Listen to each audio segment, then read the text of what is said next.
நீ அதை பயன்படுத்த போறன்னு மட்டும் என்கிட்ட சொல்லாத. ஈடன் லீஃபோட ப்ளூ பீஸ்ட் போறதுக்கான நேரம் வந்துருச்சு. இது ரெட் பீஸ்ட் வெளியே வரதுக்கான நேரம்.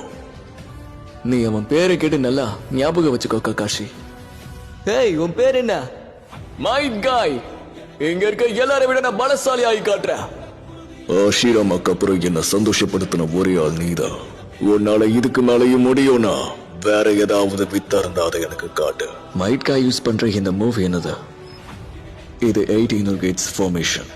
இது அவங்க உடம்புல இருக்க முழு லிமிட்ஸையும் தாண்டி அவங்களோட முழு பலத்தை பயன்படுத்துறதுக்கு உதவும். உடம்புல இருக்க எல்லா லிமிட்டர்ஸையும் ரிலீஸ் பண்றது மூலியமா மைட் காய்க்கு ஹஞ்சிக்காக விட 10 மடங்கு சக்தி கிடைக்கும். நாமாதரா உச்சியா, இந்த நொடி நீ இவங்க எல்லாரை விட சக்தி வாய்ந்தவன் என நான் அறிவிக்கிறேன். உன்னை யாராலையும் தாய் ஜுட்சுல தோக்கடிக்கவே முடியாது.